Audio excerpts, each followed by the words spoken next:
이번 주 대한민국을 뒤흔든 이슈 시사 밸런스에서 정답은 당신의 생각입니다. 동일 퀴즈로 매주 총 상금 15만 원의 주인공이 되세요.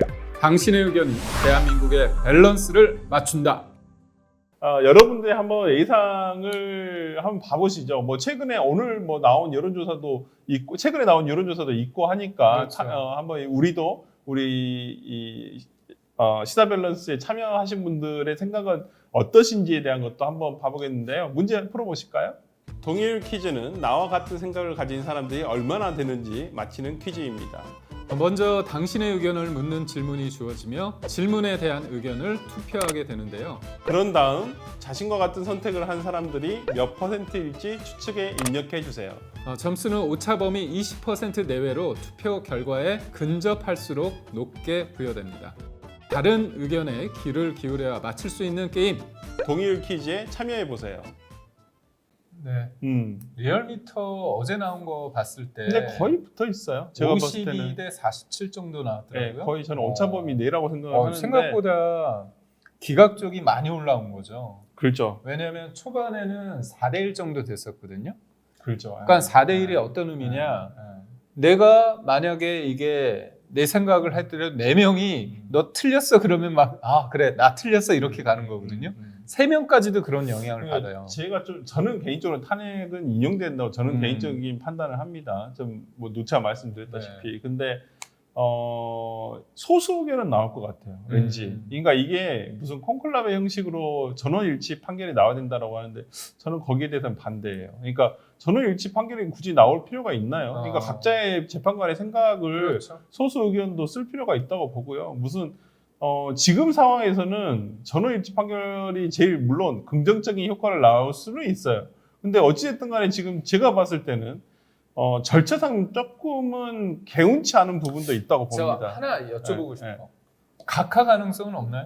뭐 왜냐하면 그거잖아요. 저는 그냥 단순하게 대통령의 권한 행사다. 아니 네. 그게 아니라 헌재 국회에서 통과됐던 그렇죠. 내용과 그렇죠. 헌재에서 진행되고 네. 있는 내용 탄핵 사유가 동일성이 없잖아요. 그러니까 내란죄 부분이 빠진 부분에 그렇죠. 대해서 네. 말씀을 하시는 건데 뭐 그렇게 주장하시는 분도 계신 걸로 알고 있고요.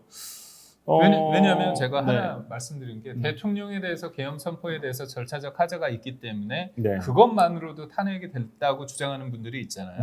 네. 그렇다면 절차를 따졌을 때 탄핵 사유에서 내란 혐의를 빼고 국회에 1차 통과돼야지만 헌재에 오는 거잖아요. 네. 근데 이 부분에 있어서 사기 탄핵이라고 얘기할 수 있는 거잖아요. 그러니까 그래서 뭐 그런 의견을 내신 변호사님 말씀도 있던데, 그러니까 오히려 기가 의견을 낼 바에야 각하 의견을 낼 재판관도 있다. 오히려 기가 의견을 내는 것을 쓰기는 굉장히 어렵거든요. 그리고 네. 비판의 소지가 더 큰데 오히려 지금 대변인 말씀만 따라 각하 의견이라는 것은 절차 흥결을 얘기하는 그렇죠. 거죠. 그리고 어떤 요건이 해당하지 않는다는 것이기 때문에 조금 각하 의견을 낸 재판관 같은 경우는 조금 이런 기가 의견 냈을 때보다는 조금 비판을 덜 받을 수도 있다고 보거든요. 그렇기 때문에 저는 뭐 아예 뭐 가능성 없는 얘기다 생각하지는 그리고 않습니다. 예. 막간을 여기서 하나 또 궁금한 게 뭐냐면 29번의 탄핵 소추를 했는데 지금 몇 가지들이 기각될 가능성이 크잖아요. 그렇죠. 근데 대통령은 여튼 이 29번의 줄탄핵이 문제라고 했어요. 네. 근데 대통령이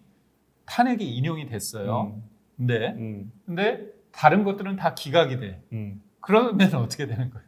아니, 그러니까 근데 그건 좀 저도 그 대통령의 기각 외에 다른 탄핵에 대해서는 저도 다 기각이라고 생각을 해요. 기각 또는 각하다. 네. 저도 그렇게 생각하고 검사 3인에 대한 오늘 탄핵 심판도 있었습니다만은 뭐 주목받지 못하고 당연히 저는 기각 사유라고 생각합니다. 개인적으로는. 근데 대통령이 행사한 비상계엄에 대한 권한 행사는 저는 그것과 이렇게 같이 볼 수는 없다고 봅니다. 개인적으로는. 네. 저도 그건 이해해요. 네. 왜냐하면 여러 가지 다른 이유 때문에 그렇고 탄핵 사유만으로 해서 줄탄핵 이유로 대통령의 계엄이 내란이냐 아니냐 그거에 대해서는 좀 다퉈봐야 되는데 결국은 제가 이 말씀을 왜 드리냐면 결국은 탄핵의 어떤 속도 심리전이 너무나 쉬운 문제를 너무 뒤늦게 풀고 있고 왜냐하면 뭐 저는 그 부분은 충분히 저는 뭐 저도 그 부분은 조금 얘기하는 부분이 아까도 제가 계속 얘기 드렸다시피 절차의 흥결이 좀 있는 것 같다. 절차가 개운치 않다는 거예요. 그러니까 충분히 피청구인 측, 윤 대통령 측의 방어권을 충분히 보장을 해줬어야 된다라고 하는데 저는 충분히 보장이 됐냐라고 한다면 저는 그렇게는 말씀을 못 드리고 저는 그렇게 선택을 못 할 것 같아요. 그러니까 저는 약간은 불공정하다 이렇게 봅니다. 그렇기 때문에 이런 부분에 있어서는 조금 앞으로도 헌재가 조금 입법상 보완해야 될 것들은 좀 있다고 좀 보입니다. 알겠습니다. 그러면 답을 한번 볼까요? 네, 결과 한번 결과를. 보겠습니다. 기각이 이거 모르겠네요. 이거 제가 볼 때는 반반 나올 것 같은데 보니까. 성별 한번 봐볼게요. 약간 모르겠는데 거의 반반인데 진짜. 정확 결과 한번 봐보겠습니다. 제가 볼 때는 여론조사랑 거의 비슷할 것 같아요. 여론조사가 52대 45였거든요. 그러니까 거의 비슷해요. 그러니까 참여자 여러분들도 거의 그러니까 최근에 여론조사 부정하지 말자니까요. 거의 비슷하잖아요. 아니 근데 제가 볼 때는 여론조사가 우리의 그 시사 밸런스를 따라온 거야. 그러네요. 그러니까 우리 뭐 참여자가 1000명이면 이게 여론조사예요. 즉석에서 하는 여론조사가 되기 때문에 하여튼 뭐 저는 거의 참여자분들 여론조사와 최근의 어떤 추세와 비슷한 모습을 보여주는 것 같아서 참 저는 참 놀랍네요. 네. 생각보다는 탄핵 기각 의견도 꽤 높다라고 생각합니다.